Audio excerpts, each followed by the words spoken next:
Welcome back. రాజధాని అమరావతితో హైవేల కనెక్టివిటీపై కూటమి ప్రభుత్వం ఫోకస్ పెట్టింది. సీడ్ క్యాపిటల్ నుంచి జాతీయ రహదారికి అనుసంధానం కానున్న రోడ్లను ఇవాళ మంత్రి నారాయణ పరిశీలించనున్నారు. రాబోయే 30 సంవత్సరాలను దృష్టిలో పెట్టుకుని నిర్మాణాలు చేపడుతున్నట్లు వెల్లడించారు.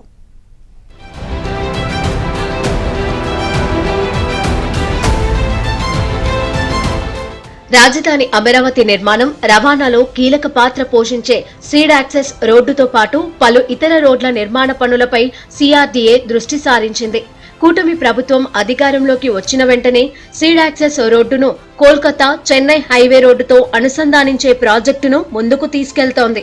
ఈ రోడ్డు నిర్మాణానికి అవసరమైన భూమిని ఓవైపు సమీకరిస్తూనే ప్రత్యామ్నాయ మార్గాలను సైతం హైవేతో కలిపేందుకు ప్రణాళికలు సిద్ధం చేసింది. దీనిలో భాగంగా ఎయిమ్స్ సమీపంలో E11, డీజీపీ కార్యాలయం పక్కగా E13, ఆ పైన E15 రహదారులను జాతీయ రహదారికి అనుసంధానించేందుకు ప్రణాళిక సిద్ధమైంది.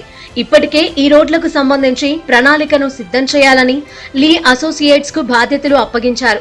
రాబోయే 30 ఏళ్లను దృష్టిలో పెట్టుకుని సీడ్ క్యాపిటల్ నుంచి నేరుగా హైవేలకు వచ్చేలా ఈ రోడ్లను డిజైన్ చేస్తున్నారు. ఈ రోడ్ల నిర్మాణంతో ఇల్లు నష్టపోతున్న వారు ప్రభుత్వానికి సహకరించాలని మంత్రి నారాయణ శనివారం రాజధాని పర్యటనలో భాగంగా పేర్కొన్నారు.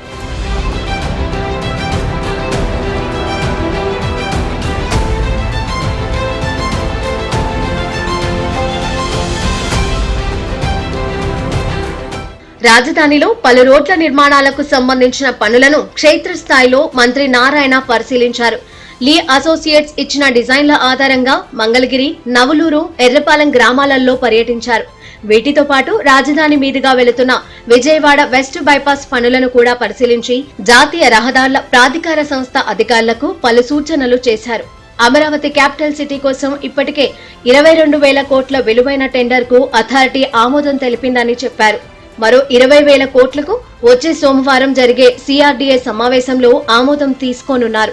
ప్రైవేటు ఆస్తులకు, అటవీ భూములకు ఇబ్బంది లేకుండా E11, E13 రోడ్ల పొడిగింపుపై క్షేత్రస్థాయిలో పర్యటించి వాస్తవ పరిస్థితులను అధ్యయనం చేశారు.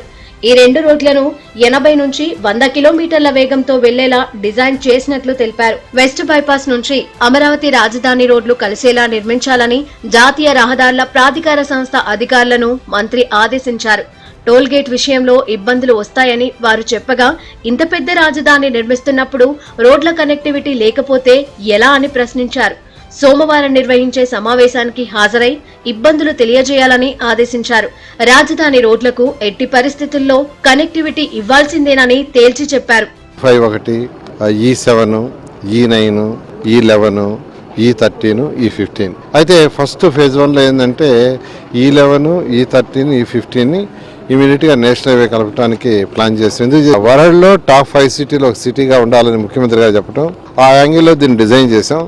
అందువల్ల ఎక్కడా కాంప్రమైజ్ కావద్దని ముఖ్యమంత్రి గారు మళ్ళీ పదే చెప్పడం జరిగింది. అందువల్ల 1-4 సార్లు ఆ డిపార్ట్మెంట్ వాళ్ళతో, నేషనల్ హైవే వాళ్ళతో, మరియు ఎవరైతే కన్స్ట్రక్షన్ చేస్తున్నారో ఆ అదాని గ్రూప్ వాళ్ళతో కూడా యాక్చువల్గా డిస్కస్ చేస్తున్నాం. డిస్కస్ చేసి మన మాస్టర్ ప్లాన్ ఏదైతే సింగపూర్ వాళ్ళు ఇచ్చారో ఆ విధంగానే E5 దగ్గర రింగ్ వచ్చే విధంగా చేయడానికి ప్రయత్నిస్తున్నాం. ఖచ్చితంగా దాన్ని అయ్యేటట్టుగా ఎవరికి ఇబ్బంది లేకుండా, వాళ్ళకు కూడా ఇబ్బంది లేకుండా చేయడం జరుగుతుంది. టెండర్లు ఆల్మోస్ట్ 22,000 కోట్లకు ఆల్రెడీ అథారిటీ అప్రూవల్ ఇచ్చింది, కొంత క్యాబినెట్ కూడా ఇచ్చింది.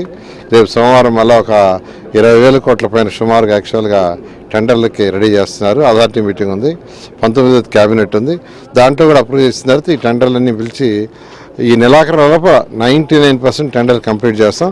నెక్స్ట్ మంత్ లో వర్క్స్ అన్ని టేకప్ చేయడం జరుగుతుంది.